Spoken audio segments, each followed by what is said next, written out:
Shoranur junction നിങ്ങളെ സ്വാഗതം ചെയ്യുന്നു. ഷൊർണൂർ ജംഗ്ഷൻ അല്ല, ഇനി മലബാർ ജംഗ്ഷൻ നിങ്ങളെ സ്വാഗതം ചെയ്യുന്നു. Malabar digital junction, electronics, furniture, home അപ്ലയൻസുകളുടെ മഹാ ജംഗ്ഷൻ. ലോകോത്തര മൊബൈൽ ഫോൺ, ലാപ്ടോപ്പ്, കമ്പ്യൂട്ടറുകളുടെ super junction. Malabar digital, electronics, furniture, home appliances, mobile phone, laptop, computer and accessories. Malabar junction, SMP junction, main road, Shoranur.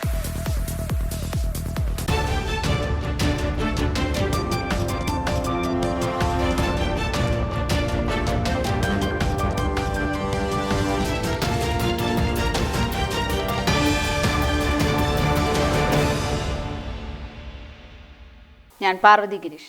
N4 ന്യൂസിലേക്ക് സ്വാഗതം. വാർത്തകൾ വിശദമായി. ഒറ്റപ്പാലം ചിനക്കത്തൂർ പൂരത്തിന് DJ, നാസിക് ഡോൾ എന്നിവ നിരോധിച്ച് ഒറ്റപ്പാലം പോലീസ്. ചിനക്കത്തൂർ പൂരം എഴുന്നള്ളിപ്പിൽ ശബ്ദ മലിനീകരണത്തിന് കാരണമാവുന്ന DJ, നാസിക് ഡോൾ തുടങ്ങിയവ നിരോധിച്ച് ഒറ്റപ്പാലം പോലീസ് ഉത്തരവിറക്കി. അടുത്ത മാസം 24, 25 തീയതികളിലാണ് ചിനക്കത്തൂർ പൂരം നടക്കുന്നത്. 7 ദേശങ്ങളുടെയും കൺവീനർമാരാണ് പൂരത്തിന്റെ സുഗമമായ നടത്തിപ്പിന് വേണ്ടി DJ, നാസിക് ഡോൾ പോലുള്ളവ നിരോധിക്കണമെന്നാവശ്യപ്പെട്ട് ഒറ്റപ്പാലം പോലീസ് ഇൻസ്പെക്ടർക്ക് നിവേദനം നൽകിയത്. ഇത്തരം വാദ്യോപകരണങ്ങളും DJയുമായി പൂരത്തിന് വരുന്നവർക്കെതിരെ കേസെടുക്കുമെന്ന് Ottapalam police circle inspector M. Sujith അറിയിച്ചു. മന്ത്രി കടന്നപ്പള്ളി രാമചന്ദ്രന് കോൺഗ്രസ് എസ് പാലക്കാട് ജില്ലാ കമ്മിറ്റിയുടെ നേതൃത്വത്തിൽ സ്വീകരണം നൽകി. കോൺഗ്രസ് എസ് പാലക്കാട് ജില്ലാ കമ്മിറ്റിയുടെ നേതൃത്വത്തിൽ സംസ്ഥാന രജിസ്ട്രേഷൻ, മ്യൂസിയം, പുരാവസ്തു, പുരാരേഖ വകുപ്പ് മന്ത്രി രാമചന്ദ്രൻ കടന്നപ്പള്ളിക്ക് സ്വീകരണം നൽകി. സംസ്ഥാന രാഷ്ട്രീയത്തിലെ അനിഷേധ്യനായ നേതാവായ രാമചന്ദ്രൻ കടന്നപ്പള്ളി സ്കൂൾ ജീവിതത്തിൽ KSU യൂണിറ്റ് പ്രസിഡന്റായാണ് രാഷ്ട്രീയ ജീവിതം ആരംഭിച്ചത്. KSU കണ്ണൂർ താലൂക്ക് കമ്മിറ്റി പ്രസിഡന്റും KSU സംസ്ഥാന കമ്മിറ്റി ജനറൽ സെക്രട്ടറിയുമായിരുന്നു. യൂത്ത് കോൺഗ്രസ് കണ്ണൂർ ജില്ലാ കൺവീനറായി 1969-71 കാലഘട്ടത്തിൽ KSU സംസ്ഥാന വൈസ് പ്രസിഡന്റുമായിരുന്നു. കടന്നപ്പള്ളി രാമചന്ദ്രൻ 1971 ഇന്ത്യൻ പൊതുതെരഞ്ഞെടുപ്പിൽ കാസർഗോഡ് ലോക്സഭാ മണ്ഡലത്തിൽ നിന്ന് INC സ്ഥാനാർത്ഥിയായി മത്സരിക്കുകയും വിജയിക്കുകയും ചെയ്തു.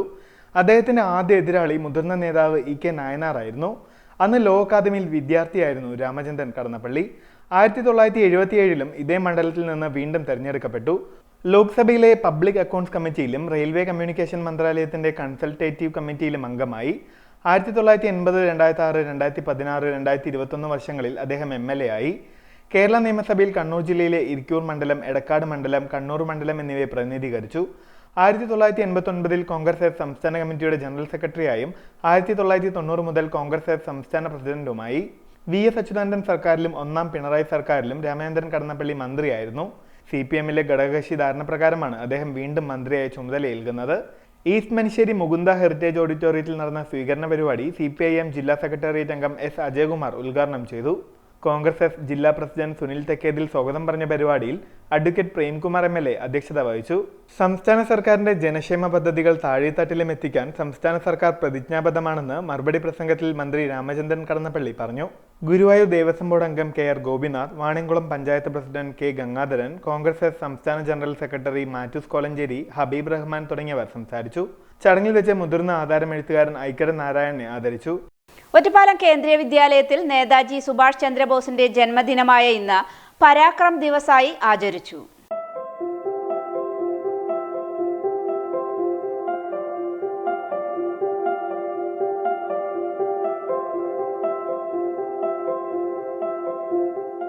നേതാജി സുഭാഷ് ചന്ദ്രബോസിന്റെ ജന്മദിനമായ ഇന്ന് ഒറ്റപ്പാലം PM ശ്രീ കേന്ദ്രീയ വിദ്യാലയത്തിൽ വിപുലമായ പരിപാടികളോടുകൂടി പരാക്രം ദിവസായി ആചരിച്ചു.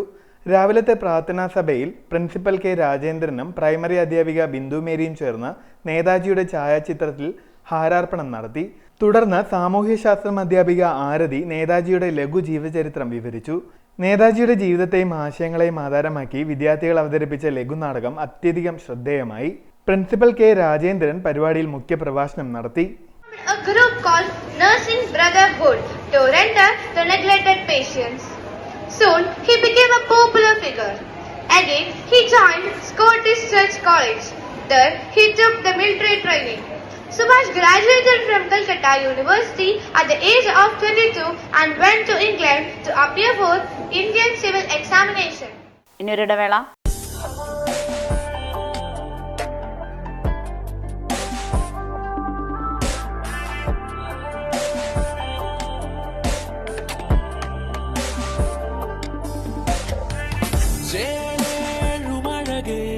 തിരിമിന്നി നിൽക്കുന്നതാ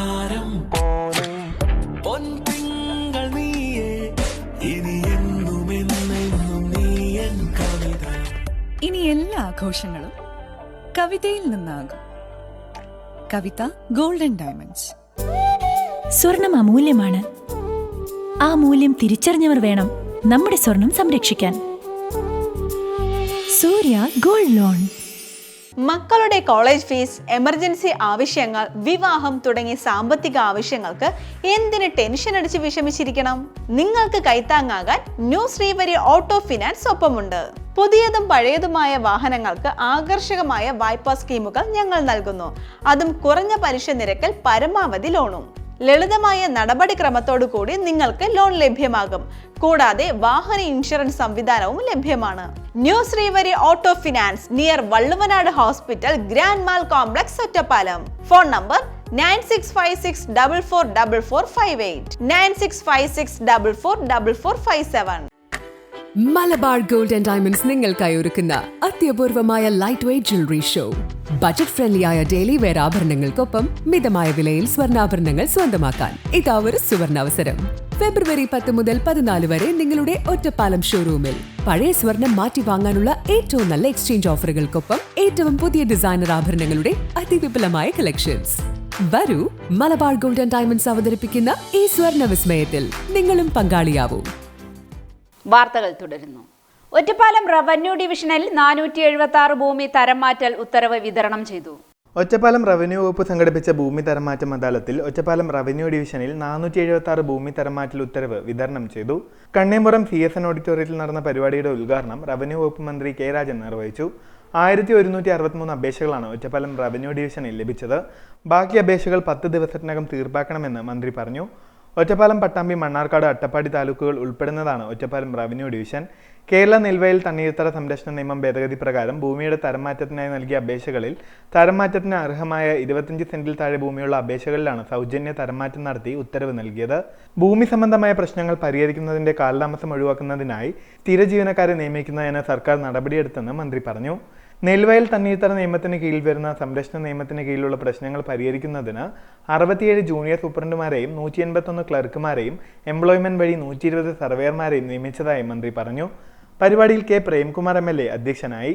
ജില്ലാ collector doctor Chitra, sub collector doctor Mithun Premraj, assistant collector OB Alfred, deputy ഭൂപരിഷ്കരണ വിഭാഗം deputy collector L. Balasubramaniam, additional district magistrate K. Manikandan, ജനപ്രതിനിധികൾ, ഉദ്യോഗസ്ഥർ തുടങ്ങിയവർ പങ്കെടുത്തു. അന്തിമ വോട്ടർ പട്ടിക പ്രസിദ്ധീകരിച്ചു. 2024 ലോക്സഭാ തെരഞ്ഞെടുപ്പിനോടനുബന്ധിച്ച് അന്തിമ വോട്ടർ പട്ടിക പ്രസിദ്ധീകരിച്ചു. ജില്ലയിലെ അന്തിമ വോട്ടർ പട്ടികയിൽ 11,07,712 പുരുഷന്മാരും 11,56,748 സ്ത്രീകളും 21 ഭിന്നലിംഗക്കാരും ഉൾപ്പെടെ 22,64,481 ഇലക്ടർമാരാണുള്ളത്. കരട് പട്ടികയിൽ നിന്നും 23,995 ഇലക്ടർമാരുടെ വർധനവ് അന്തിമ പട്ടികയിലുണ്ടായി. ഒറ്റപ്പാലം താലൂക്ക് ഓഫീസിൽ നടന്ന പരിപാടിയിൽ ജില്ലാ കളക്ടറും തെരഞ്ഞെടുപ്പ് ഉദ്യോഗസ്ഥയുമായ ഡോക്ടർ ചിത്ര അന്തിമ വോട്ടർ പട്ടികയുടെ പകർപ്പ് ജില്ലാ സ്വീപ് നോഡൽ ഓഫീസറും അസിസ്റ്റന്റ് കളക്ടറുമായ OV അൽഫ്രഡിന് നൽകി പ്രകാശനം ചെയ്തു. 2023 ഒക്ടോബർ 27 പ്രസിദ്ധീകരിച്ച കരട് പട്ടികയിൽ 22,44,486 ഇലക്ടർമാരാണ് ഉണ്ടായിരുന്നത്. സ്ഥലമില്ലാത്ത, സ്ഥിരമായി താമസം മാറിയ, മരണമടഞ്ഞവർ കൂടാതെ ഇരട്ടിപ്പ് വന്നതായി കണ്ടെത്തിയതുമായ 23,255 കേസുകൾ കരട് പട്ടികയിൽ നിന്നും കുറഞ്ഞു. കൂടാതെ 18-19 വയസ്സ് പ്രായമുള്ള യുവ വോട്ടർമാർ, പട്ടികയിൽ പേരില്ലാത്തവർ എന്നിവരെ പേരുകൾ പട്ടികയിൽ ഉൾപ്പെടുത്തി 39,832 ഇലക്ടർമാരെയും ജില്ലയ്ക്ക് പുറത്തുനിന്നും സ്ഥലം മാറി വന്ന 7,418 പേരും ഉൾപ്പെടെ പുതിയതായി 47,280 ഇലക്ടർമാരെയും കൂട്ടിച്ചേർത്തു.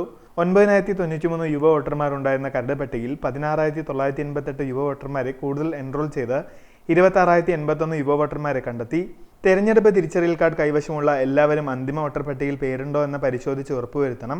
പേരില്ലാത്ത പക്ഷം ഫോറും 6 അപേക്ഷ സമർപ്പിച്ച് പട്ടികയിൽ പേര് ഉൾപ്പെടുത്തണം. പരിപാടിയിൽ additional district magistrate K. Manikandan, election deputy collector P. Sunilkumar, Ottapalam tahsildar CM. Abdul Majeed, deputy ER Vrinda P. Nair, ജില്ലാ election assistant P. A. Toms, collectorate Ottapalam taluk തെരഞ്ഞെടുപ്പ് ഉദ്യോഗസ്ഥർ, വിവിധ രാഷ്ട്രീയ പ്രതിനിധികൾ തുടങ്ങിയവർ പങ്കെടുത്തു.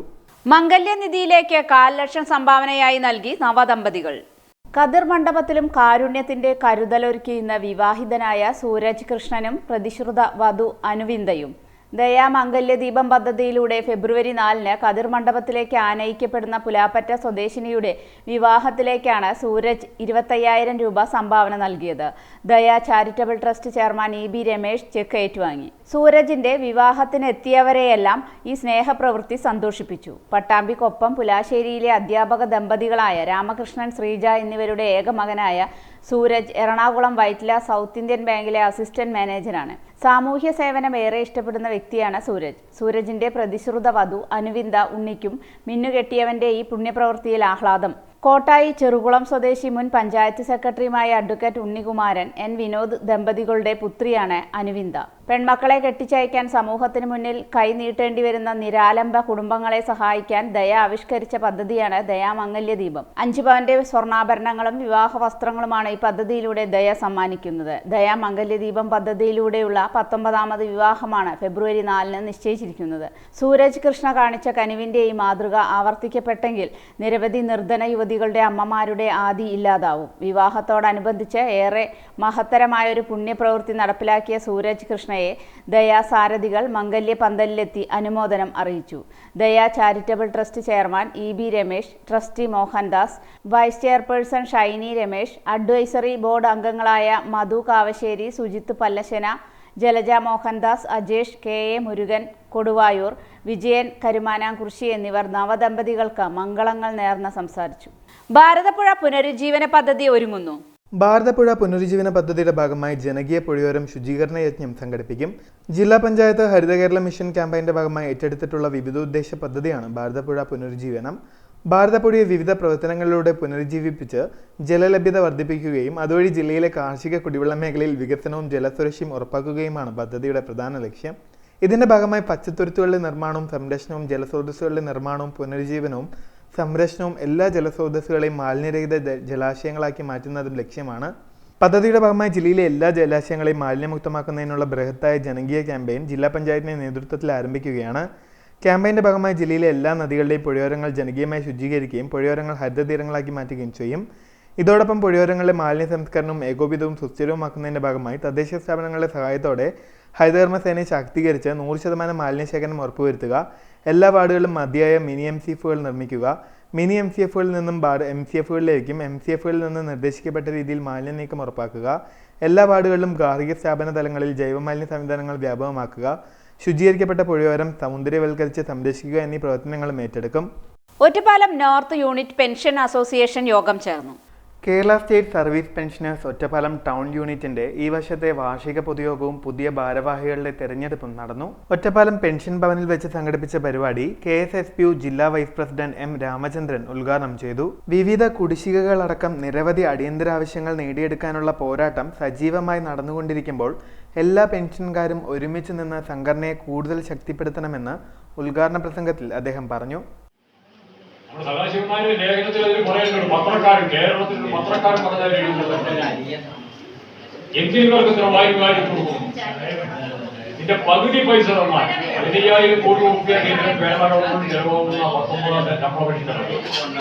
6,000 കോടി രൂപ ഞങ്ങളെ ഏൽപ്പിച്ചാൽ 60 വയസ്സിന് മുകളിലുള്ള മുഴുവൻ ആളുകൾക്ക് 10,000 രൂപ പെൻഷൻ കൊടുക്കാന്നാണ് ആ പത്രക്കാരൻ കേരളത്തിന്റെ പ്രമുഖ പത്രമാണ് സദാശിവന്മാരെ ലേഖനത്തിൽ പറഞ്ഞത്. അപ്പൊ നമുക്കെതിരായി വലിയ രീതിയിലുള്ള പ്രചാരങ്ങൾ നടത്തി. ഒരു പള്ളിയിലച്ചൻ പറഞ്ഞതായി എഴുതിയില്ല, പള്ളിയിലച്ചനെതിരെ ഇടപെടുന്ന കാര്യം തന്നെ. യൂണിറ്റ് സെക്രട്ടറി AC കൃഷ്ണൻകുട്ടി സ്വാഗതം പറഞ്ഞ ചടങ്ങിൽ യൂണിറ്റ് പ്രസിഡന്റ് TP വേണുഗോപാൽ അധ്യക്ഷത വഹിച്ചു. KSSPU ജില്ലാ വൈസ് പ്രസിഡന്റ് K. സുന്ദരേശൻ മുഖ്യപ്രഭാഷണം നടത്തി. യൂണിറ്റ് സെക്രട്ടറി AC കൃഷ്ണൻകുട്ടി വാർഷിക റിപ്പോർട്ട് അവതരിപ്പിച്ച ചടങ്ങിൽ യൂണിറ്റ് ട്രഷറർ PJ സെബാസ്റ്റ്യൻ വരവ് ചെലവ് കണക്കുകളും, block secretary NM Narayanan Namboothiri സംഘടനാ റിപ്പോർട്ടും, block vice president T. Chami തെരഞ്ഞെടുപ്പ് വരണാധികാരി പ്രമേയങ്ങളും അവതരിപ്പിച്ചു. സംസ്ഥാന കമ്മിറ്റി അംഗം NP കോമളം പരിപാടിക്ക് ആശംസ അറിയിച്ചുകൊണ്ട് സംസാരിച്ചു. ഇടവേളയ്ക്ക് ശേഷം വാർത്തകൾ തുടരും.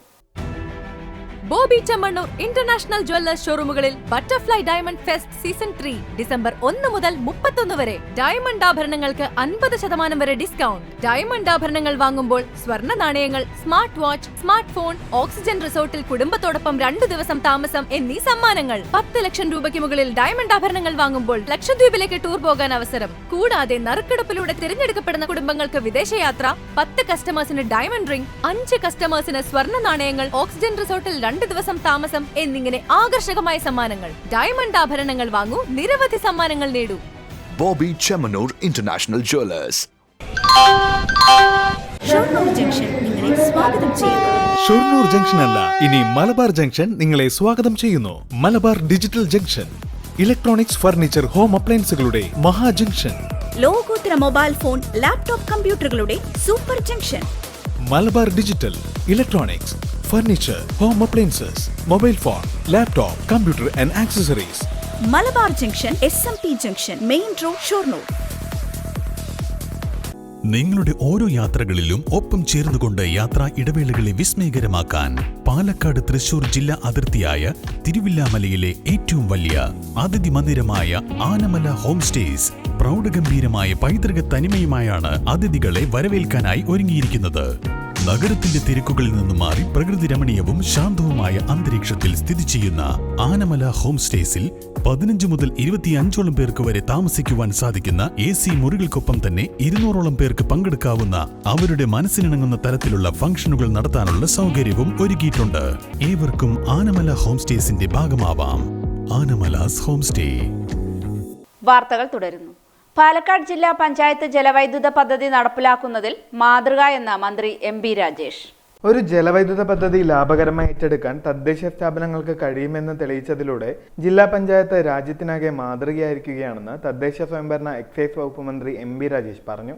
ജില്ലാ പഞ്ചായത്ത് ഹാളിൽ നടന്ന പാലക്കാട് ജില്ലാ പഞ്ചായത്തിന് കീഴിൽ പ്രവർത്തിക്കുന്ന സ്മാൾ ഹൈഡ്രോ കമ്പനി ലിമിറ്റഡിന്റെ 25ാമത് വാർഷിക ജനറൽ മീറ്റിംഗ് ഉദ്ഘാടനം നിർവഹിച്ച് സംസാരിക്കുകയായിരുന്നു മന്ത്രി. രാജ്യത്ത് ആദ്യമായാണ് ഒരു ജില്ലാ പഞ്ചായത്ത് വൈദ്യുതി ഉൽപാദന പദ്ധതിയിലേക്ക് മുന്നിട്ടിറങ്ങുന്നത്. ധീരവും സാഹസികവുമായ തീരുമാനമാണ് പാലക്കാട് ജില്ലാ പഞ്ചായത്ത് സ്വീകരിച്ചത്. ആ തീരുമാനം രാജ്യത്തിനാകെ മാതൃകയാണ്. സംസ്ഥാനത്തെ തദ്ദേശ സ്വയംഭരണ സ്ഥാപനങ്ങൾ എങ്ങനെയാണ് വേറിട്ട് നിൽക്കുന്നത് എന്നതിന്റെ ഉദാഹരണമാണിത്. ഈ പദ്ധതിക്ക് പുറമെ ഒരു മെഗാവാട്ട് പാലക്കുഴി മിനി ജലവൈദ്യുത പദ്ധതിയും ഇപ്പോൾ ഏറ്റെടുത്തിട്ടുണ്ട്. കൂടം, മീൻവല്ലം, ടൈൽ വൈറസ് പദ്ധതി, ലോവർ വട്ടപ്പാറ തുടങ്ങിയ പ്രൊജക്ടുകൾക്കുള്ള എല്ലാവിധ പിന്തുണയും തദ്ദേശ വകുപ്പ് മന്ത്രി ഉറപ്പു നൽകുന്നതായി മന്ത്രി അറിയിച്ചു. വിവിധ വകുപ്പുകളുടെ ഏകോപിതമായ പ്രവർത്തനം ആവശ്യമുള്ള സാഹചര്യങ്ങളിൽ അതുണ്ടാവുമെന്നും മന്ത്രി പറഞ്ഞു. തദ്ദേശ സ്ഥാപനം പ്രാദേശിക സർക്കാരാണ്. പ്രാദേശിക സാമ്പത്തിക വികസനത്തിനായി അടിസ്ഥാന സൗകര്യ ഉൽപാദന മേഖലകളിൽ ഇടപെടൽ വർദ്ധിപ്പിക്കണം. സ്വന്തം ഉൽപാദനം, തൊഴിൽ വരുമാനം സൃഷ്ടിക്കുക എന്നത് തദ്ദേശ സ്ഥാപനങ്ങളുടെ കൂടി ഉത്തരവാദിത്തമായി മാറുകയാണ്. ഊർജ്ജോൽപാദനം, വരുമാനം വർദ്ധിപ്പിക്കൽ, തൊഴിലും ജീവനോപാധികളും സൃഷ്ടിക്കൽ എന്നിവയ്ക്കെല്ലാം ഇതുപോലുള്ള പദ്ധതികൾ സഹായകരമാകുമെന്നും മന്ത്രി കൂട്ടിച്ചേർത്തു. പൂർത്തീകരണ രീതി ലക്ഷ്യമാക്കി പദ്ധതികൾ ആരംഭിക്കണമെന്ന് ചടങ്ങിൽ മന്ത്രി K. കൃഷ്ണൻകുട്ടി പറഞ്ഞു. ഒരു പ്രൊജക്ട് തുടങ്ങുന്നതിന് മുൻപ് അത് എപ്പോൾ പൂർത്തീകരിക്കാൻ സാധിക്കുമെന്ന് ലക്ഷ്യം വെച്ച് നീങ്ങിയാൽ വലിയ മാറ്റം കൊണ്ടുവരാനാകുമെന്നും വൈദ്യുത വകുപ്പ് മന്ത്രി K. കൃഷ്ണൻകുട്ടി അറിയിച്ചു. പാലക്കാട് ജില്ലാ പഞ്ചായത്തിന് കീഴിൽ പ്രവർത്തിക്കുന്ന സ്മാൾ ഹൈഡ്രോ കമ്പനി ലിമിറ്റഡിന്റെ 25ാമത് വാർഷിക ജനറൽ മീറ്റിംഗിൽ മുഖ്യ പ്രഭാഷണം നടത്തി സംസാരിക്കുകയായിരുന്നു മന്ത്രി. പാലക്കാട് ജില്ലാ പഞ്ചായത്തിന് തന്നെ ചെയ്യാൻ സാധിക്കുന്ന പ്രൊജക്റ്റാണ് വട്ടപ്പാറ. ഒരു പ്രൊജക്റ്റ് ഏറ്റെടുത്താൽ എന്ന് ഉദ്ഘാടനം നടത്താനാവുമെന്ന് വിലയിരുത്തി വേണം പണി തുടങ്ങാൻ. ദീർഘകാലം എടുക്കാതെ വേഗത്തിൽ പദ്ധതി പൂർത്തീകരിക്കണമെന്ന് മന്ത്രി കൂട്ടിച്ചേർത്തു. പരിപാടിയിൽ ജില്ലാ പഞ്ചായത്ത് പ്രസിഡന്റ് K. ബിനുമോൾ അധ്യക്ഷയായി. Advocate K. ശാന്തകുമാരി MLA, ജില്ലാ കളക്ടർ ഡോക്ടർ S. ചിത്ര, ജില്ലാ panchayat vice president CK. Chamunni, PSHCL മുൻ ചെയർമാൻ TL. കണ്ടമുത്തൻ, PSHCL മുൻ ചീഫ് എഞ്ചിനീയർ EC. പത്മരാജൻ, ജില്ലാ panchayat secretary A. Ramankutty, PSHCL chief engineer Prasad Mathew, ഉദ്യോഗസ്ഥർ, ജനപ്രതിനിധികൾ തുടങ്ങിയവർ പങ്കെടുത്തു. ഒറ്റപ്പാലം ബ്ലോക്ക് പഞ്ചായത്തിന്റെ ആഭിമുഖ്യത്തിൽ സെമിനാർ സംഘടിപ്പിച്ചു. കുട്ടികളിൽ വർദ്ധിച്ചുവരുന്ന ലഹരി പദാർത്ഥ ഉപയോഗങ്ങൾക്കെതിരെ കൃത്യമായ അവബോധം നൽകുക എന്ന ഉദ്ദേശത്തോടുകൂടി പാലക്കാട് കാവൽ പ്ലസ് ആസോയും ICDS ഒറ്റപ്പാലവും സംയുക്തമായി സംഘടിപ്പിച്ച ബോധവൽക്കരണ സെമിനാർ ഒറ്റപ്പാലം ബ്ലോക്ക് പഞ്ചായത്ത് ഹാളിൽ വെച്ച് നടന്നു. സെമിനാറിന്റെ ഔപചാരിക ഉദ്ഘാടനം ബ്ലോക്ക് പഞ്ചായത്ത് പ്രസിഡന്റ് ശോഭന രാജേന്ദ്ര പ്രസാദ് നിർവഹിച്ചു. നമ്മൾ കാണാതെ പല ഭാഗത്തും പോകുന്ന നമ്മുടെ മക്കള്, അതുപോലെ നമ്മുടെ സഹോദരങ്ങള്, ഇവരെല്ലാം ലഹരിയുടെ ഉള്ളിൽ അടിമപ്പെട്ടു പോയാൽ അവരെ പിന്നെ എന്താ ചെയ്യുന്നതെന്ന് അറിയില്ല. അതിന്റെ ഭാഗമായാണ് നമ്മളിപ്പോ കാണുന്ന പല പോക്സോ കേസുകളും പല കേസുകളും ഉണ്ടാകുന്നതടക്കം ഈ ലഹരിയുടെ അടിമപ്പെട്ട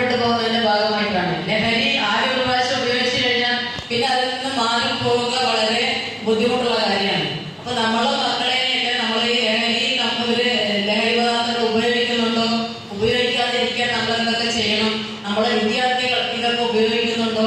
നമ്മൾ പല സ്കൂളുകളിലും മുന്നിൽ തന്നെ ഇതിന്റെ കേന്ദ്രങ്ങളായിട്ട് നമ്മളെ ചെറിയ കുട്ടികൾ ഇത് വിൽക്കുന്നവരായിട്ട് നമ്മൾ കാണപ്പെടുന്നുണ്ട്. അവരെ അതിൽ നിന്ന് മാറ്റിയെടുക്കാൻ നമ്മൾ എങ്ങനെ കഴിയണം? വലിയൊരു വിങ്ങലിന് വേണ്ടി നടക്കുന്നുണ്ട് എന്നുള്ളത് നമുക്ക് അറിയാൻ കഴിയുന്നത്. അവരെയൊക്കെ നമ്മൾ ഇതിൽ നിന്ന് എങ്ങനെ മാറ്റണം, എങ്ങനെ മാറ്റിയെടുക്കണം എന്നുള്ളതൊക്കെ നമ്മൾ രക്ഷിതാക്കളാണ്, നമ്മൾ സ്ത്രീകളായ അമ്മമാരാണ് ഏറ്റവും കൂടുതൽ ഇതൊക്കെ മനസ്സിലാക്കാൻ കഴിയുക. നമ്മളെ വീട്ടിലുള്ള ഒരു കുട്ടി ഇത് ലഹരി ഉപയോഗിക്കാൻ തുടങ്ങിക്കഴിഞ്ഞാൽ 2 ദിവസം കഴിഞ്ഞാൽ തന്നെ അവരുടെ സ്വഭാവത്തിൽ വ്യത്യാസങ്ങൾ കാണാം. അപ്പൊ നമ്മൾ നമ്മളെ മക്കളെ ശരിക്കും ശ്രദ്ധിക്കണം, അതുപോലെ മറ്റുള്ളവരെ നമ്മൾ ശ്രദ്ധിക്കേണ്ടതുണ്ട്. അപ്പൊ ഈ ലഹരി വിമുക്തമായ ഒരു കേരളമാക്കി മാറ്റാൻ നമ്മളെ പ്രാദേശികമായി നമ്മളെ എങ്ങനെ കൊണ്ടുപോകാൻ നമുക്ക് കഴിയണം. കുട്ടികളിലെ ലഹരി ഉപയോഗവും പരിഹാരമാർഗങ്ങളും എന്ന വിഷയത്തിൽ civil police officer Rajagopalan class എടുത്തു. CWC member Sethumadhavan, ASI Sasi, Ottapalam നഗരസഭാ supervisor K Deepa, senior supervisor Khadeeja തുടങ്ങിയവർ സംസാരിച്ചു. കുട്ടികളിലെ ലഹരി ഉപയോഗങ്ങൾക്കുള്ള പരിഹാരമാർഗങ്ങൾ തുടങ്ങേണ്ടത് വീടുകളിൽ നിന്നാണെന്നും ഇപ്പോൾ വ്യാപിച്ചു വരുന്ന ലഹരി മാഫിയയോട് ചെറുത്തുനിൽക്കാൻ ത്രിതല പഞ്ചായത്തിന്റെ നേതൃത്വത്തിൽ ശക്തമായ ഇടപെടലുകൾ ഉണ്ടാവണമെന്നും CWC മെമ്പർ സേതുമാധവൻ പറഞ്ഞു. കുട്ടികളിലെ ലഹരി ഉപയോഗവും അതിൻ്റെ പരിഹാര മാർഗങ്ങളും ഇന്ന് ഏറ്റവും പ്രസക്തിയുള്ളൊരു വിഷയമാണിത്. കാരണം പരിഹാര മാർഗങ്ങൾ എന്ന് പറയുമ്പോൾ അത് തുടങ്ങേണ്ടത് വീടുകളിൽ നിന്നാണ്. നമുക്കറിയാം, കോവിഡ് വന്നപ്പോൾ എല്ലാ കുട്ടികളുടെ കയ്യിലും പഠനോപാധിയായി മൊബൈൽ ഫോണുകൾ കിട്ടി. ഈ മൊബൈൽ ഫോണുകൾ എടുത്ത് വീടിനകത്ത് അടച്ചിട്ട മുറിയിലിരുന്നാണ് കുട്ടികൾ പഠിക്കുന്നത്. എന്താണ് ഇവർ പഠിക്കുന്നത്, ഏത് തരത്തിലാണ് പഠനവുമായി മുന്നോട്ട് പോകുന്നത് എന്ന് ഒരു ശരാശരി രക്ഷിതാവിന് മനസ്സിലാക്കാൻ സാധിക്കുന്നില്ല. ഇവിടെയാണ് ഈ ലഹരി മാഫിയയുടെ നുഴഞ്ഞുകയറ്റം വരുന്നത്. ഇപ്പോൾ ത്രിതല പഞ്ചായത്തുകളുടെ സഹായത്തോടു കൂടി ICDSന്റെ സഹകരണത്തോടു കൂടി സർക്കാർ ഈ മാഫിയക്കെതിരെയുള്ള ഒരു യുദ്ധപ്രഖ്യാപനം തന്നെ നടത്തിയിരിക്കുകയാണ്. നമുക്കറിയാം, ഓരോ വിദ്യാലയത്തിൻ്റെയും കവാടത്തിന് സമീപം പലതരത്തിലാണ് ലഹരികൾ വിറ്റുപോകുന്നത്. കോവിഡിൻ്റെ ഭാഗമായി നമ്മൾ ഉപയോഗിക്കുന്ന മാസ്ക്, ഈ മാസ്കിനകത്ത് പോലും ചില പേസ്റ്റുകൾ പുരട്ടി കുട്ടികൾക്ക് കൊടുക്കുന്നുണ്ട് എന്നുള്ളതാണ് റിപ്പോർട്ട്. എക്സൈസ് ഡിപ്പാർട്ട്മെൻറ്റും പോലീസും മറ്റ് സംവിധാനങ്ങളും ഒക്കെ ജാഗ്രതയോടുകൂടി പ്രവർത്തിക്കുന്നുണ്ടെങ്കിലും ഇവരുടെ പ്രവർത്തനം ക്രമാതീതമായി വർദ്ധിക്കുന്നു. അത് മദ്യപാനത്തെക്കാളൊക്കെ രൂക്ഷമായ രീതിയിലേക്ക് വരുന്നു.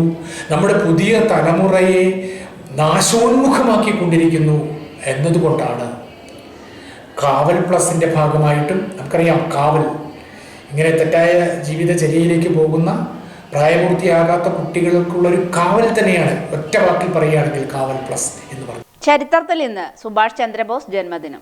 ഇന്ത്യൻ സ്വാതന്ത്ര്യ സമരത്തിന്റെ ഒരു പ്രധാന നേതാവായിരുന്നു സുഭാഷ് ചന്ദ്രബോസ്. നേതാജി എന്നാണ് അദ്ദേഹത്തെ ആളുകൾ വിളിച്ചിരുന്നത്. തുടർച്ചയായി 2 തവണ അദ്ദേഹം ഇന്ത്യൻ നാഷണൽ കോൺഗ്രസിന്റെ പ്രസിഡന്റായി തെരഞ്ഞെടുക്കപ്പെട്ടിട്ടുണ്ട്. ഗാന്ധിജിയുടെ സമരരീതികൾ ഇന്ത്യക്ക് സ്വാതന്ത്ര്യം നേടിത്തരുവാൻ പോകുന്നതല്ല എന്ന് അദ്ദേഹം വിശ്വസിച്ചിരുന്നു. ഓൾ ഇന്ത്യ ഫോർവേഡ് ബ്ലോക്ക് എന്ന പേരിൽ ഒരു രാഷ്ട്രീയ പാർട്ടി അദ്ദേഹം രൂപവൽക്കരിച്ചു. 11 തവണ അദ്ദേഹത്തെ ബ്രിട്ടീഷ് അധികാരികൾ ജയിലിൽ അടച്ചിട്ടുണ്ട്.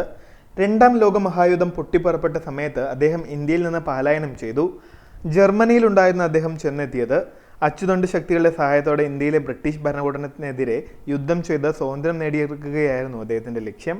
കേംബ്രിഡ്ജ് സർവകലാശാലയിലായിരുന്നു അദ്ദേഹത്തിൻ്റെ വിദ്യാഭ്യാസം. 1920 അദ്ദേഹം ഇന്ത്യൻ സിവിൽ സർവീസ് പ്രവേശന പരീക്ഷ എഴുതി. പക്ഷേ ഉയർന്ന മാർക്കുണ്ടായിരുന്നിട്ടും സ്വാതന്ത്ര്യ സമരത്തിൽ പ്രവർത്തിക്കാൻ വേണ്ടി അദ്ദേഹം സിവിൽ സർവീസ് ഉപേക്ഷിച്ചു. പിന്നീട് അദ്ദേഹം ഇന്ത്യൻ നാഷണൽ കോൺഗ്രസിൽ ചേർന്നു. പക്ഷേ ഗാന്ധിജിയുടെ അഹിംസാ സിദ്ധാന്തവുമായി യോജിച്ചു പോകാൻ ബോസിന് കഴിഞ്ഞില്ല. അതിനാൽ അദ്ദേഹം കൽക്കട്ടയിലേക്ക് പോയി. അവിടെ ചിത്തരഞ്ജൻ ദാസ് എന്ന ബംഗാളി സ്വാതന്ത്ര്യ സമര സേനാനിയുടെ കീഴിൽ പ്രവർത്തിക്കാൻ ആരംഭിച്ചു. മോട്ടിലാൽ നെഹ്റുവിനോടൊപ്പം സ്വരാജ് പാർട്ടി സ്ഥാപിച്ച ആളാണ് ചിത്തരഞ്ജൻ ദാസ്. 1921 വെയിൽസിലെ രാജകുമാരൻ ഇന്ത്യ സന്ദർശിക്കുന്നതിനോടനുബന്ധിച്ചുള്ള ആഘോഷങ്ങൾ ബഹിഷ്കരിക്കാൻ ബോസ് ജനങ്ങളോട് ആഹ്വാനം ചെയ്തു. അതേ തുടർന്ന് അദ്ദേഹം അറസ്റ്റിലുമായി. 1924 ഏപ്രിലിൽ പുതിയതായി രൂപവൽക്കരിച്ച കൽക്കട്ട കോർപ്പറേഷന്റെ ചീഫ് എക്സിക്യൂട്ടീവ് ഓഫീസറായി അദ്ദേഹം തിരഞ്ഞെടുക്കപ്പെട്ടു. ചിത്തരഞ്ജൻ ദാസ് ആയിരുന്നു കോർപ്പറേഷൻ മേയർ. 3000 രൂപ മാസശമ്പളത്തോടെയായിരുന്നു അദ്ദേഹത്തെ നിയമിച്ചത്. പക്ഷേ 1500 രൂപയെ അദ്ദേഹം വാങ്ങിയിരുന്നുള്ളൂ. ആ വർഷം തന്നെ ഒക്ടോബറിൽ തീവ്രവാദിയാണെന്ന സംശയത്തിന്റെ പുറത്ത് ബോസിനെ അറസ്റ്റ് ചെയ്തു. ആദ്യം അലിപൂർ ജയിലിലായിരുന്നു പാർപ്പിച്ചിരുന്നെങ്കിലും പിന്നീട് അദ്ദേഹത്തെ ബർമയിലേക്ക് നാടുകടത്തി. സെപ്റ്റംബർ 25 അദ്ദേഹം ജയിൽ മോചിതനായി. അതിനുശേഷം നടന്ന തെരഞ്ഞെടുപ്പിൽ കൽക്കട്ട മേയറായി അദ്ദേഹം തിരഞ്ഞെടുക്കപ്പെട്ടു. ഇതോടെ ഈ വാർത്താ ബുള്ളറ്റിൻ സമാപിക്കുന്നു. നമസ്കാരം.